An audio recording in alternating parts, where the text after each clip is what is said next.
नमस्कार। अपन विमा का पाठ पढ़ रहे हैं और कुछ भौतिक राशियों की विमाएं हमने अभी तक लिखी है। इससे आगे कुछ भौतिक राशियां और है, इनकी विमाएं हम लिखेंगे। ये जो विमाएं लिख रहे हैं वो आपकी 11वीं कक्षा के अंदर ही है। 12th की कुछ भौतिक राशियों की आपकी किताब में दे रखी है, लेकिन उन राशियों की विमा जब हम 12th पढ़ेंगे उसमें लिखेंगे। तो विमा है और इसमें जो रह गई जैसे त्रिज्या,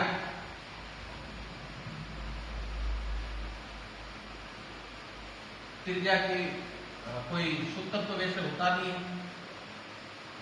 त्रिज्या का जो सूत्र का जो कॉलम था उसमें हम छोड़ देंगे। आगे इसके बाद में आता है सूत्र के बाद में मात्रक। मात्रक त्रिज्या को हम मीटर में मापते हैं। एमकेएस मात्रक मीटर ही है। फिर इसके बाद में इसका विमीय विमा क्या है, फिर विमीय सूत्र,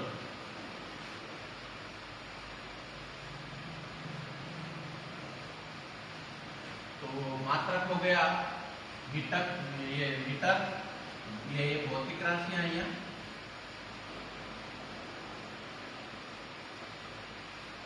तो विमा इसकी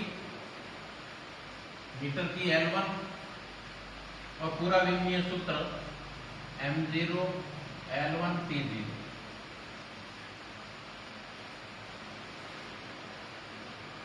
कोण,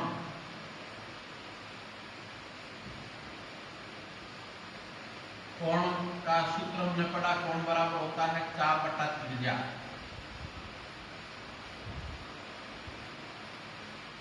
चाप को भी मीटर में मापते हैं और इसको भी मीटर में। तो मीटर बटा मीटर, मीटर बटा मीटर कैंसिल हो जाएगा। तो इसका विमीय सूत्र क्या हो जाएगा, है ही नहीं कुछ, जीरो है। तो जीरो का आप सीधा ही लिख सकते हैं M0 L0 T0। वैसे मात्रक इसका MKS मात्रक पद्धति या SI मात्रक पद्धति में इसका मात्रक हमने लिया था रेडियन, लेकिन इसका विमीय सूत्र क्या हो जाएगा, मीटर बटा मीटर से जीरो, तो M0 L0 T0। क्योंकि इस रूप में लिखेंगे तभी विमीय सूत्र कहलाएगा, लेकिन नहीं है तो घातें जीरो हो जाएगी। इसका पश्चात विकृति।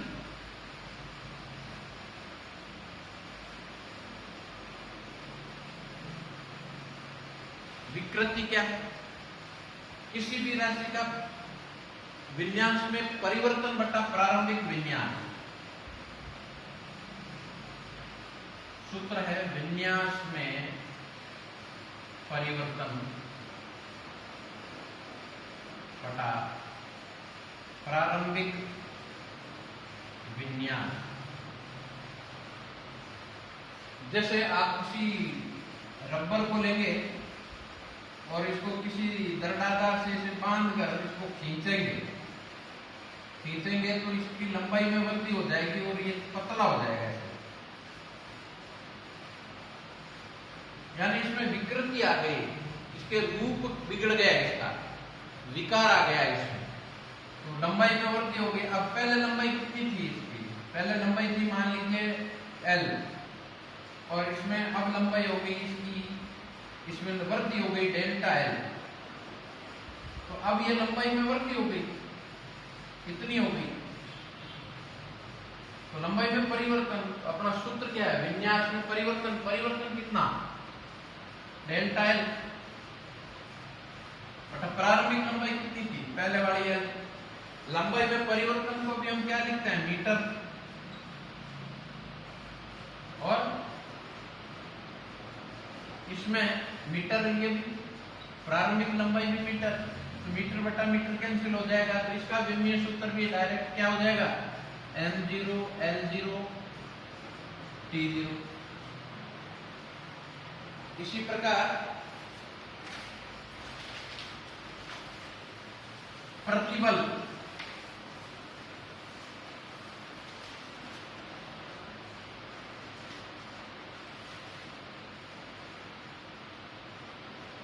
प्रतिबल।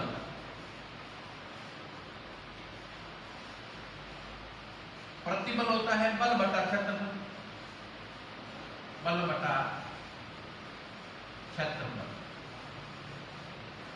जैसे अपन फुटबॉल में हवा चेक करते समय उसको दबाते हैं, तो प्रति का मतलब होता है उसका विपरीत। जैसे ही हम उसको हाथ से दबाया और दाब को कम करके छोड़ दिया तो अपने आकार को पुनः प्राप्त कर लेता है। किस कारण? प्रतिबल के कारण, क्योंकि वो वापस बल लगाता है। हमारे जो लगाए गए बल के विरुद्ध जो बल लगता है वो प्रतिबल कहलाता है। और वो कितने क्षेत्रफल पर लगता है? एकांक क्षेत्रफल पर वापस जो लगने वाला बल है वही प्रतिबल कहलाता है। तो बल का मात्रक होता है न्यूटन और क्षेत्रफल का होता है मीटर स्क्वायर।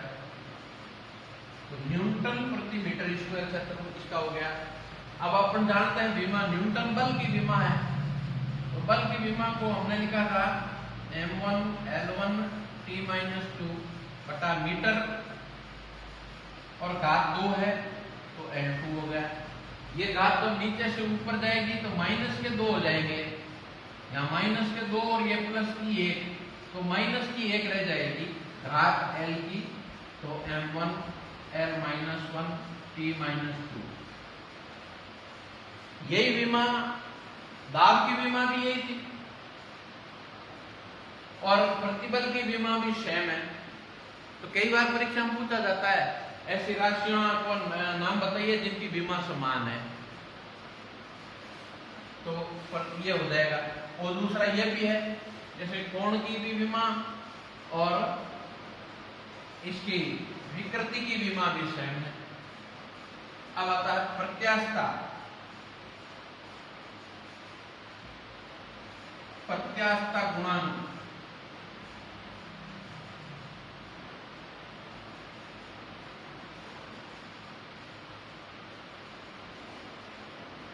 प्रत्यास्थता गुणांक की, प्रत्यास्थता गुणांक का सूत्र होता है प्रतिबल बटा विकृति।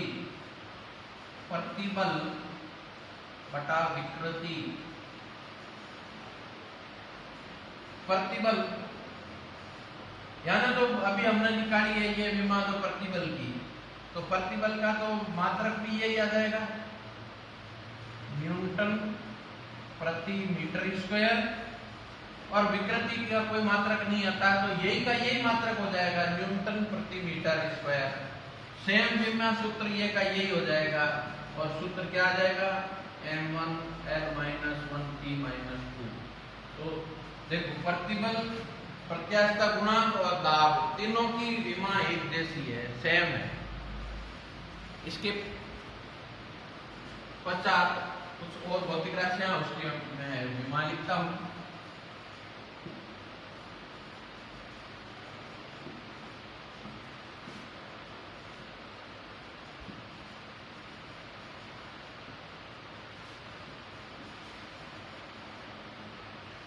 इससे आगे संवेग,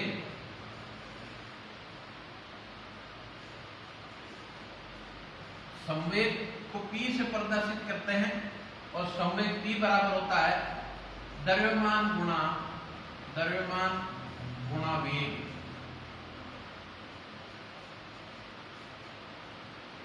द्रव्यमान और वेग का गुणा। द्रव्यमान का तो मात्रक हो जाएगा किलोग्राम, वेग का मीटर बटा सेकंड, मीटर प्रति सेकंड, किलोग्राम इंटू मीटर प्रति सेकंड। किलोग्राम का विमीय सूत्र m, मीटर का L, सेकंड का बटा T। तो नीचे से ये ऊपर आएगा तो यहाँ क्या हो जाएगा m1 L1 T-1। इसी प्रकार आवेग,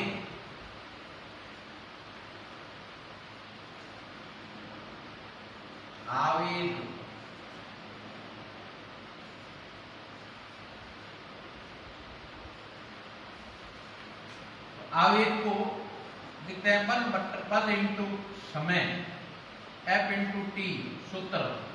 यानी बल गुना समय। जैसे किसी वस्तु पर बल लगाते हैं, बल कितने समय के लिए बल लगाया गया है, तो बल और समय का गुना। तो बल का मात्रा क्या है? न्यूटन। समय का सेकंड। बल का विमीय सूत्र न्यूटन है, तो इसका विमीय सूत्र हम जानते हैं, आपको हमेशा याद रखना है, m1 L1 T-2 गुणा सेकंड का T1। तो T आधार समान है और घातें जुड़ जाएगी, तो क्या आ जाएगा? m1 L1 T-1। तो अभी आपने देखा कि आवेग और संवेग दोनों की विमा भी समान है।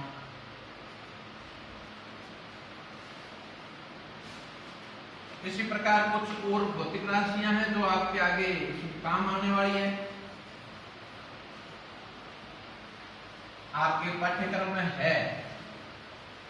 जैसे गुरुत्वीय सार्वत्रिक नियतांक, गुरुत्वीय सार्वत्रिक नियतांक, इसको जी से प्रदर्शित करते हैं, कैपिटल जी से। अब सार्वत्रिक नियतांक जी का मात्रक क्या होगा, सूत्र क्या है, ये अपने 10वीं कक्षा में पढ़ा है। क्या पढ़ा कि दो पिंडों के मध्य, मैं एक यहाँ चित्र बनाता हूँ, यहाँ लिख देता हूँ। जैसे एक पिंड है, इसका द्रव्यमान m1 है, दूसरा पिंड m2 द्रव्यमान वाला है, इन दोनों के बीच की दूरी स्मॉल r है। तो इनके मध्य लगने वाला गुरुत्वाकर्षण बल F प्रोपोर्शनल हमने पढ़ा था m1 m2 दोनों पिंडों के द्रव्यमान के गुणनफल के समानुपाती और इनके बीच की दूरी के वर्ग के व्युत्क्रमानुपाती होता है। फिर हमने इन दोनों को इस प्रकार लिखा था कि F proportional m1 m2 upon r²। तो फिर हमने एक कांस्टेंट दिया था इसका, capital G, m1 m2 upon r²। F बराबर G m1 m2 upon r²।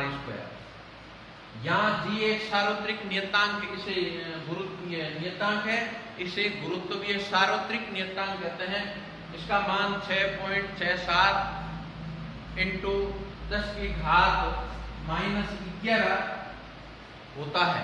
मात्रक भी इसका हम यहाँ से लिख देंगे। क्या मात्रक आएगा वो यहाँ ध्यान करना। कैसे निकाला जाता है मात्रक? जैसे ये G लिखना है तो G बराबर क्या हो जाएगा, F का इधर गुणा हो जाएगा तो F r² हो जाएगा, ये नीचे आ जाएगा इधर तो क्या हो जाएगा m1 बटा m1 m2। तो G बराबर F r² m1 m2 आ गया। तो अब इससे मात्रक आप आराम से निकाल सकते हो। ये F बल है, बल का मात्रक न्यूटन इंटू मीटर है, r है दूरी, metre square, newton into metre square बटा द्रव्यमान kilogram into kilogram, kilogram square, kilogram square. ये मात्रक हो गया इसका। तो इसका मान भी 6.67 into 10⁻⁻11 newton into metre square प्रति किलोग्राम स्क्वायर होता है। ये पाठ हम पढ़ेंगे गुरुत्वाकर्षण वाला, छठा पाठ है, आपकी किताब में दे रखा है। उस समय हम और स्पष्ट हो जाएगा आपके कि ये क्या है। अभी तो आपको मात्रक निकालना आना चाहिए कि कैसे निकाला जाता है। तो इसका मात्रक क्या हो गया, न्यूटन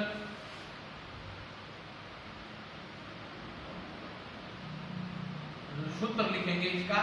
तो सूत्र बराबर क्या आ जाएगा, G बराबर F r² m1 m2।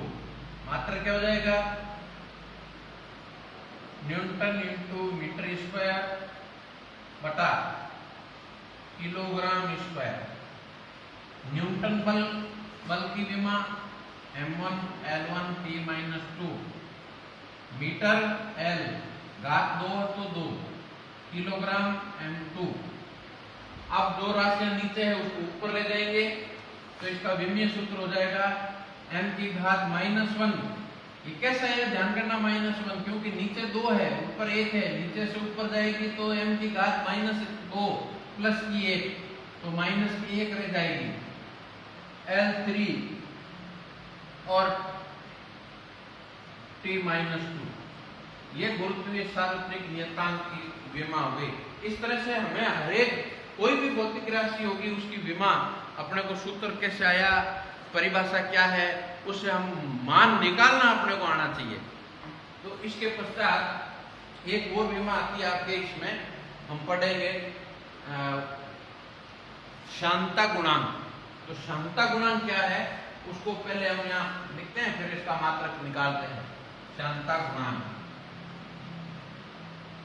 Shanta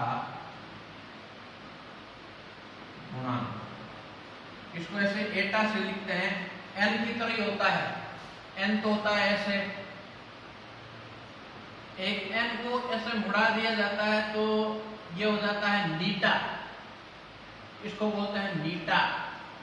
और इसके ये सिरा है आगे वाला, इसका यूं कर देते हैं, आगे की ओर मुड़ा देते हैं, तो इसे बोलते हैं एटा। तो इस एटा से प्रदर्शित करते हैं इसको शांता गुणांक को। अब शांता गुणांक क्या है इसको समझना।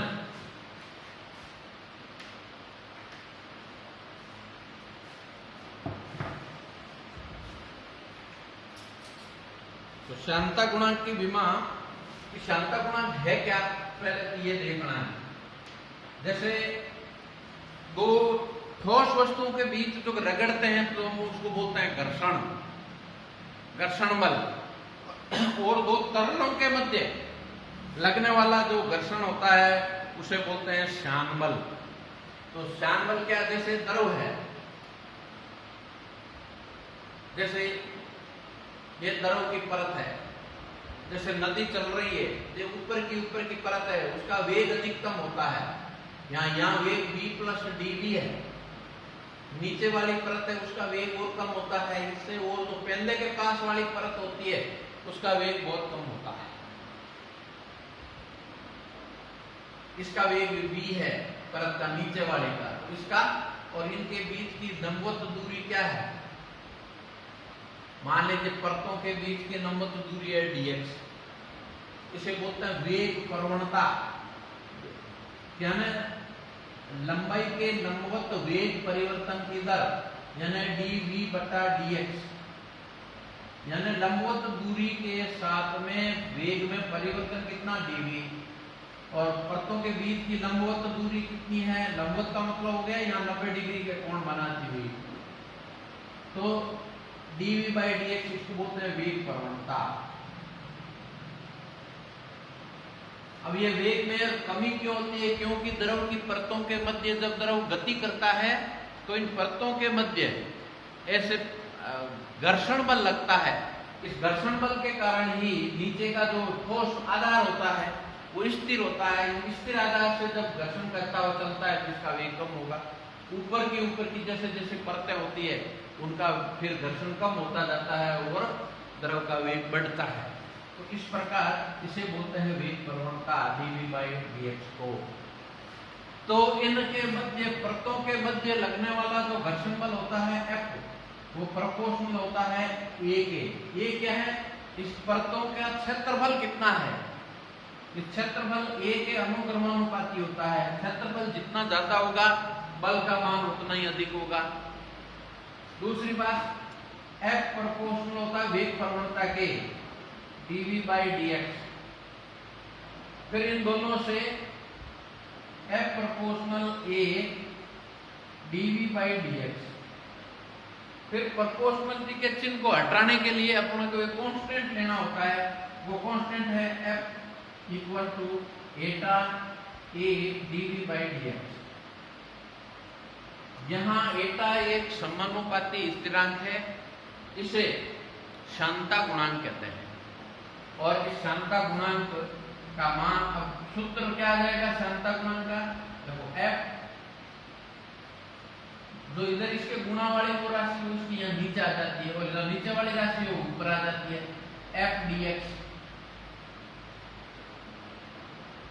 A और dv नीचे आ गया, बराबर क्या हो गया थीटा। तो मात्रक क्या हो जाएगा, इसका ध्यान करना। श्यानता गुणांक का सूत्र क्या होगा, एफ dx बटा ए dv। एफ न्यूटन बल का मात्रा, dx दूरी यानी इन परतों के बीच की लंबवत दूरी में परिवर्तन भी मीटर में ही है, मीटर बटा ए क्षेत्रफल मीटर स्क्वायर, वेग dv का है मीटर प्रति सेकंड, मीटर प्रति सेकंड।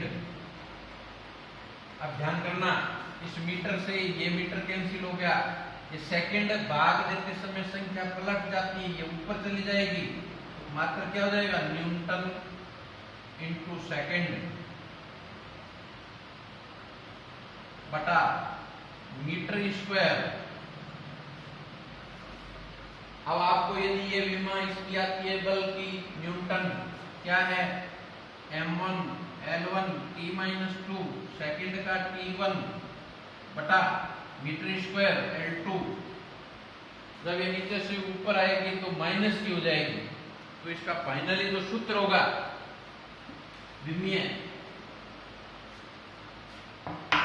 तो ये सूत्र हो जाएगा m1 L की घात -1 t की घात -1। तो ये श्यानता गुणांक का विमीय सूत्र हो गया। तो ये राशियां आपके कोर्स में है, और बाकी ऐसे विद्युत फ्लक्स क्या है, विकिरण दाब वगैरह, ये जब हम पढ़ेंगे उस समय आपको ये विमीय सूत्र और आपको निकालना सिखाएंगे। इससे अतिरिक्त विमाएं आपको जब भी हम टेस्ट लेंगे आपके, तो उसमें नहीं पूछी जाएगी। आपको ये इतनी विमा आपको याद करनी है, कैसे निकाली जाती है विमा, ये आपको अच्छी तरह से आना चाहिए। इसके बाद में आगे जो अपन है वो नेक्स्ट अगला पार्ट, अगले जो पढ़ेंगे विमा के उपयोग, उसमें हम आगे और पढ़ेंगे।